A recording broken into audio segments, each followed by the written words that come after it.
It's not an accident that the axiomatic Western individual is someone who was unfairly nailed to a cross and tortured. It's like, yes, right, exactly.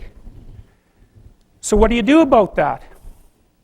Well, I thought about that for a long time too. It's like, well, you don't get together in a damn mob, because all that does is allow you to be as horrible as you could possibly imagine and suffer from none of the consequences. That's a bad idea.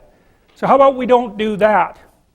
Well, there's a deep idea in the West too. It's like, pick up your damn suffering and bear it and try to be a good person so you don't make it worse. Well, that's a truth. You know, I read a lot about the terrible things that people have done to each other. You just cannot even imagine it. It's so awful. So you don't want to be someone like that. Now, do you have a reason to be? Yes! You have lots of reasons to be. God, there's reasons to be resentful about your existence. Everyone you know is going to die.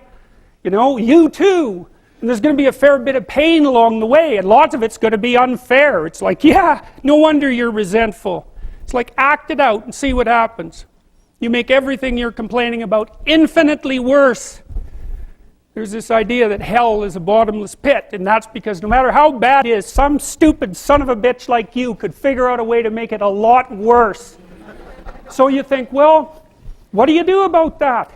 Well, you accept it. That's what life is like. It's suffering.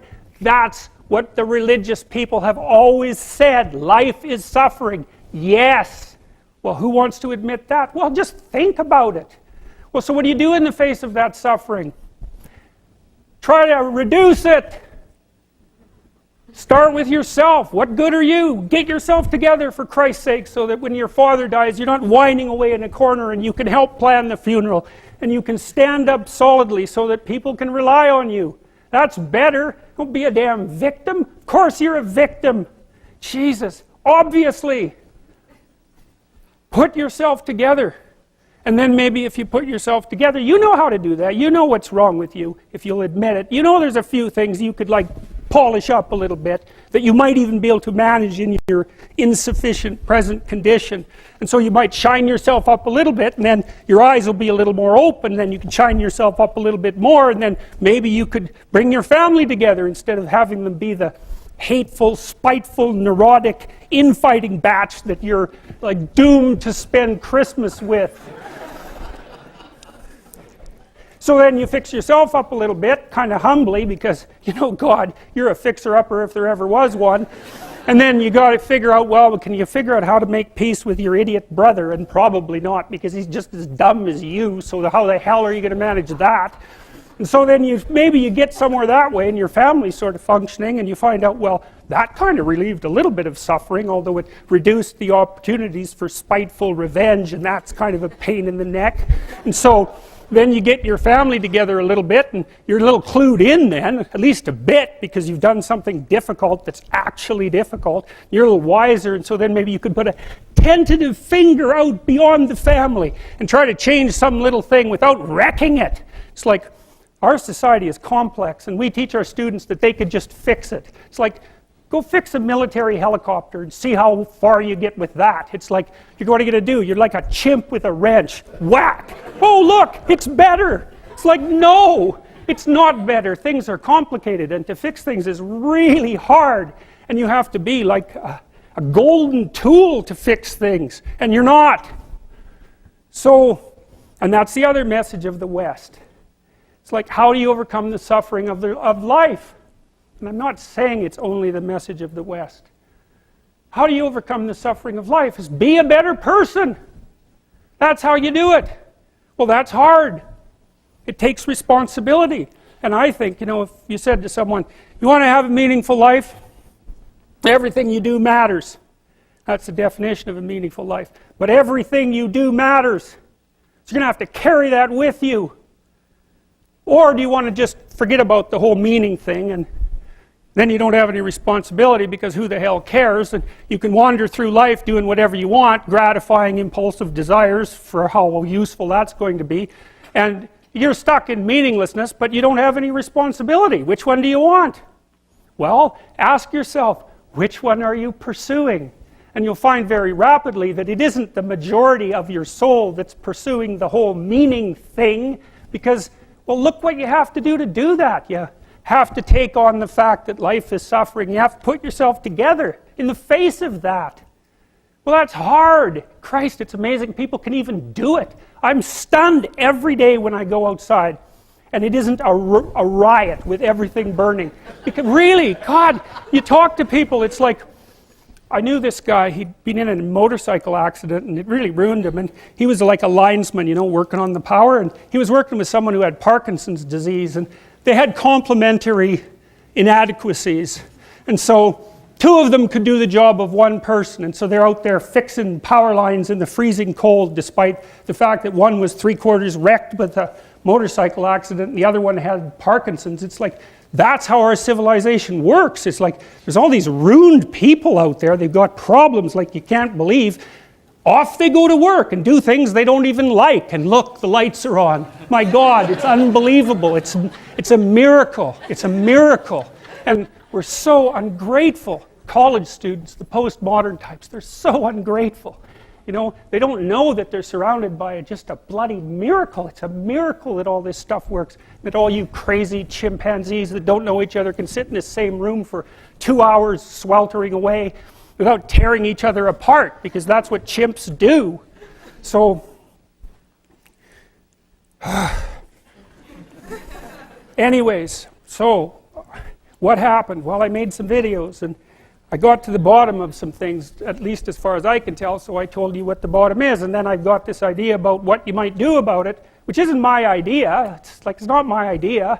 It's an old idea. It's far older than Christianity. It's old. It's the oldest story of mankind. Get yourself together. Transcend your suffering. See if you can be some kind of hero. Make the suffering in the world less. Well, that's the way forward, as far as I can tell, if there is any way forward. And that's what's under assault by the postmodernists. So look out, because they know exactly what they're doing, and they know exactly why they're doing it. One of the things we know that attracts people to one another is bilateral symmetry. And so if you take men and you rank them by the symmetry of their faces, and then you give the asymmetrical men t-shirts to wear, clean t-shirts for a day, and the symmetrical men clean t-shirts to wear for a day, and then you give the t-shirts to women and you have them rate the odor, the women rate the odor of the symmetrical men as more attractive than the odor of the asymmetrical men. And there are other factors that determine sexual attractiveness that are based on biological factors that are that deeply embedded, in terms of smell, for example. So women also tend to not be sexually attracted to the scent of men who have, if I remember correctly, it's Rh factors that would make for potential trouble in childbirth. And often the reason that the women give for not preferring the scent of those men is that they smell too much like their brother, something like that. So there's weird, mysterious things that determine whether or not people are sexually and physically attracted to each other, and I think it's very important that that's part of a marital relationship. The next most important thing is trust, man. It's like there's no marriage that's successful without trust. You've got to tell each other the truth. And one of the reasons that Jung believed that marriage and an oath, and Carl Jung, as a bond was necessary, it's really wise. It's like, telling the truth to someone is no simple thing, because there's a bunch of things about all of us that are terrible and weak and reprehensible and shameful and all of those things, and they kind of have to be brought out into the open and dealt with. And you're not going to tell the truth about yourself to someone who can run away screaming when you reveal who you are. And so the marriage bond is something like, okay, here's the deal. I'm going to handcuff myself to you, and you're going to handcuff yourself to me. And then we're going to tell each other the truth, and neither of us are going to get to run away.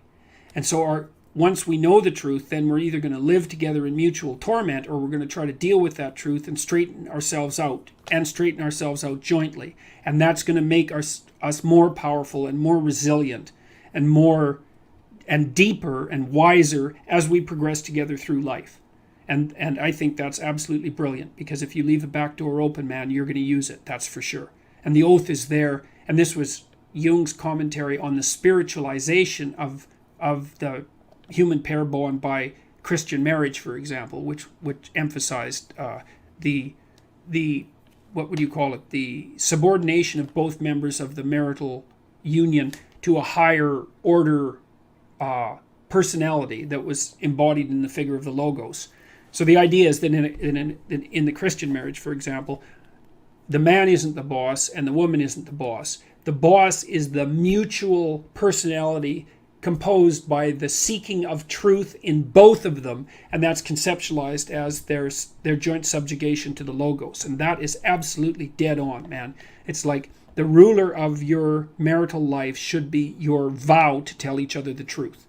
Because like in hard times during your life, when you've done something stupid and idiotic that might take you down, and you don't have anybody that you can turn to, if you have a partner that you can trust, you can go say, hey, I made a big financial mistake, man, and it's really torturing me, and I feel like a complete idiot, and it's really dangerous. And the person there is going to help you figure out what to do about it. And they're going to know that when they make a stupid mistake, and they're bloody well going to, that they can come and talk to you, and that you guys are going to work your way through it. And that's a big deal. And there's a couple of things our culture gets really wrong, and one is it devalues marriage. That's really a very bad idea, because marriage is like a third of your life, and maybe more. And kids are a third of your life, and your life outside of marriage and kids is a third of your life, approximately speaking. And to miss any of that is a massive, massive mistake. Now, having said that, I will also say that for some people, missing one or more of those is necessary because they have a reason.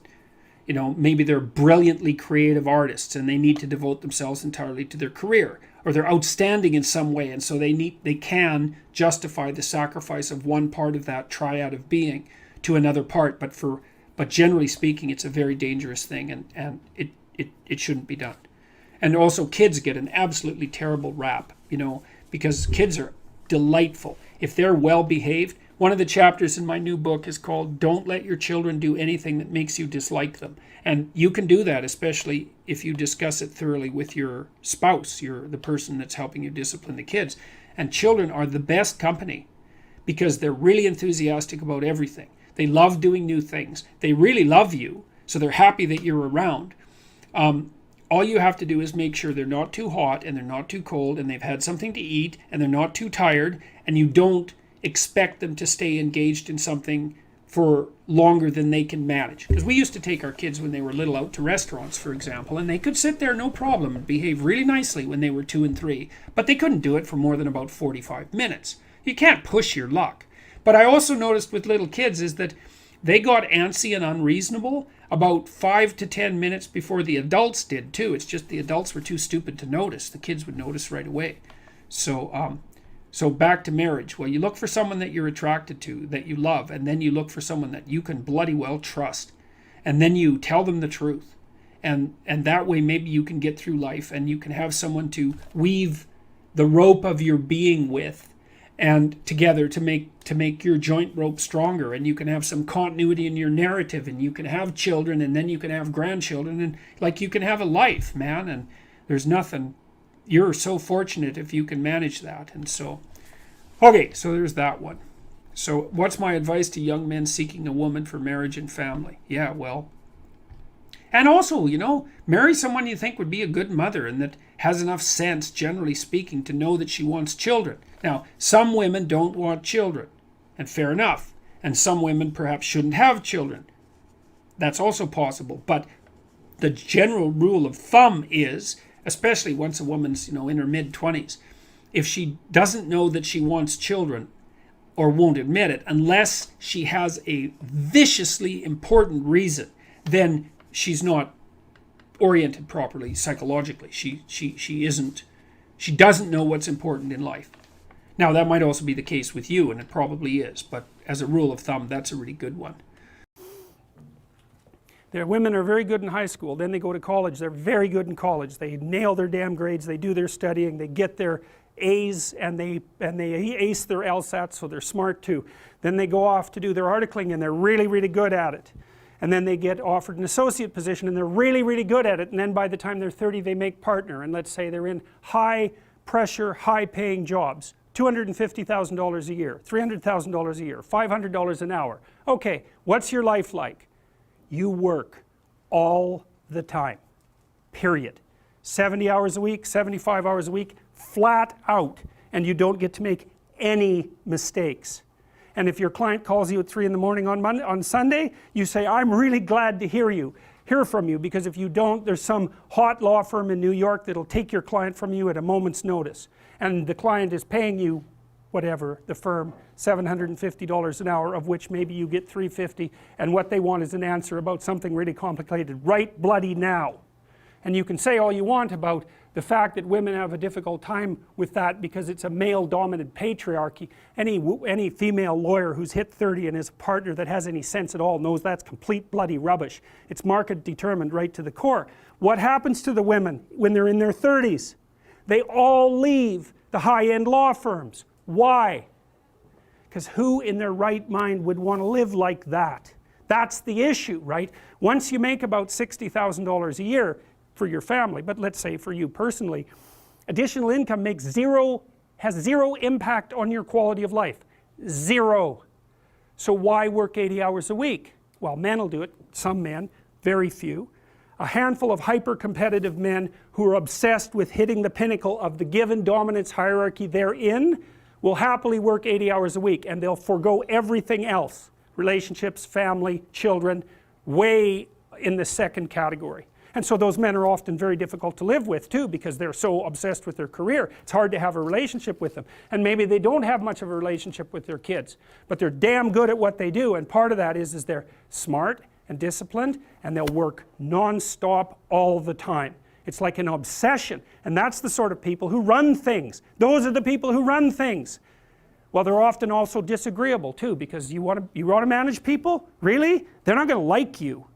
You know, and it's not an easy thing to not be liked, and actually if you're an agreeable person, and women are more agreeable than men, it's quite painful to be disliked. But if you're in a managerial and executive position, the probability that people are going to like you is quite low. Now, if you're a real son of a bitch, then they're going to dislike you more. But those positions are very stressful, partly because of the interpersonal dynamics, and they're also incredibly, incredibly competitive.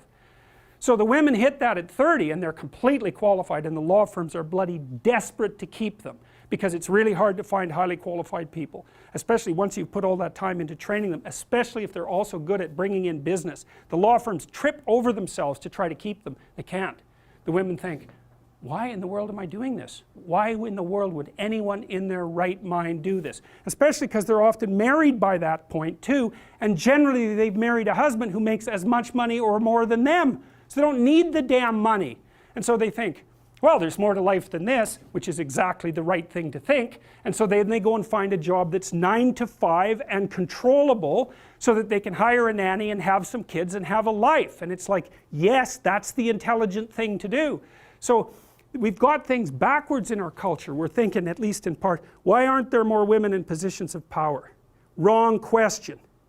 The right question is, why are there any men at all who want those positions of power? Because it's not just positions of power. You have to be such a knothead to think that. Oh, it's a position of power. It's like, sure, but it's a position of overwhelming responsibility.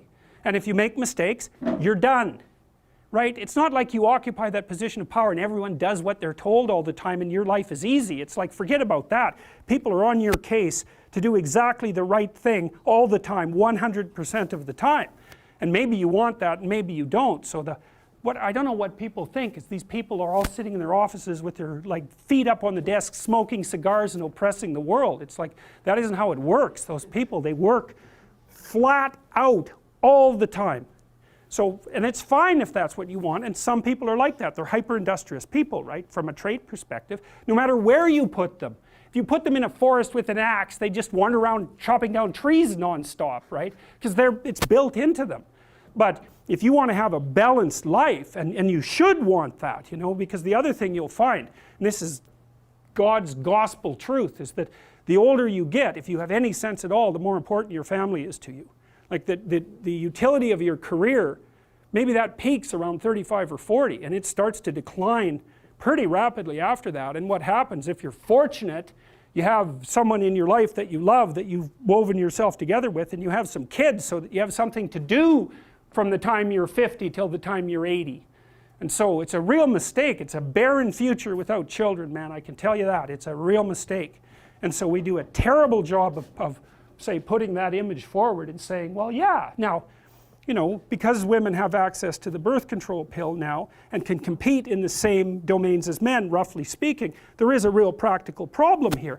It's partly an economic problem now, because when I was roughly your age, it was still possible for a one-income family to exist. Well, you know that wages have been flat, except in the upper 1% since 1973. Why? Well, it's easy. What happens when you double the labor force? What happens? You have the value of labor. So now we're in a situation where it takes two people to make as much as one did before. So we went from a situation where women's career opportunities were relatively limited to where they were relatively unlimited and there were two incomes, to where, and so women could work, to a situation where women have to work and they only make half as much as they would have otherwise. And now we're going to go into a situation, this is the next step, whereas women will work because men won't. And that's what's coming now. So there was an economist article showing that 50% now of boys in school are having trouble with their basic subjects. And you look around you in universities, you can see this happening. And I've watched it over decades. I would say 90% of the people in my personality class are now women. There won't be a damn man left in university in 10 years, except in the STEM fields. And it's a complete bloody catastrophe. And it's a catastrophe for women, because I don't know where the hell you're going to find someone to have a, you know, to marry and have a family with if this keeps happening. So, and you think when you're 19, because you're so clueless when you're 19, you don't know a bloody thing, you think, well, I'm not really sure I want children anyways. It's like, oh yeah, you tell how well you've been educated. Jesus, dismal, dismal. Without fail, I got to tell you, without fail, I've watched women go through their professional careers, many, many of them. It's a very rare woman who at the age of 30 doesn't consider having a child her primary desire. And the ones that don't consider that, generally, in my observation, there's something that isn't quite right in the way that they're constituted or looking at the world. Sometimes you get women who are truly non-maternal, you know, by temperament. They have a masculine temperament, disagreeable, they're not particularly compassionate, they're not maternal, they're not that interested in kids. Fair enough, man, but there aren't that many of them, and there's plenty who will not admit to themselves that that's what they most desperately want. Do you think women would be better off if they had kids earlier, focused on a career, say in their 30s? Who knows? Like it really is a problem. That seems like a more rational decision to me. Yeah, it's a really tough one. I don't think anybody knows the answer to that, because I mean, if you're 35 and your kids are, say, 10, 11, yeah, then you can go get a bachelor's degree, get your master's. well, It seems more easy that way yeah, than having the career first and then trying to raise young kids. yeah, I can't answer that, because I've seen women do a good job of it both ways. And you do get the odd woman who manages a high-powered career and kids, but Jesus, those women, man, like they buy more powerful microwaves because it'll take 45 seconds to cook the food instead of a minute. And I'm not kidding. It's like they're up at 5, they exercise for half an hour, they make breakfast, they get their kids ready to work, they go to work, they work 14-hour days, flat bloody out, they come home and work for another 2 hours to get their kids organized, they have a nanny to help them out, and then they work for 2 more hours before they go to bed at like 1, and then they're up at 5 and they do that again. And I'll tell you, you better be tough if you're going to do that, physically too, because you'll just burn yourself to a crisp. I've seen some women manage it, you know, but they're tough and they're rare, because that's a hell of a regimen. And then if anything goes wrong, you know, you have a sick kid or something like that, or there's any sort of crisis in your family, it's just, you know, then it becomes too much. And I don't know the answer to that, you know. I mean, the advantage women have is they live about 8 years longer than men, because testosterone kills men. So, Yeah, but they have a limited time span to have children, right? well, that's right. They pay up front and gain in the long run. But it isn't clear how our society should sort this out. We don't know, and it's partly we don't know what to do now that women have control of their reproductive function. It's a big mystery. Yep. I don't have an answer to that either, but I think from a practical aspect, and this goes for both men and women, even if women were to enter the workforce later on, they'd be at competition with people who are younger, and that's always a conflict in the workforce. Like people are always hiring younger talent because of how long they can be in the workforce. Yeah. Yes, well, and the thing is, young stupid people have the advantage of being young. Middle-aged stupid people have the disadvantage of being middle-aged. And so if you're going to hire a young stupid person or a middle-aged stuped person, you'll go for the young stupid person. And by stupid, I mean, you know, I'm being sarcastic, obviously, but I mean without experience and just getting started in the world. You're much more likely to favor someone young because there's an instant explanation for their relative cluelessness. And it's a problem, you know. So I don't know what the answer is, but one answer certainly is, at least in part, is to start letting young women know what being 30 and being female is like, and also to disabuse them of the notion that there's something magical about a career. First of all, most people don't have careers, man. They have jobs. And the reason you get paid for a job is because you're being asked to do things you wouldn't do unless you were being paid. And so it's not some utopia of cigar smoking with your boots up on your desk. That's for sure. Not that would be such a utopia to begin with.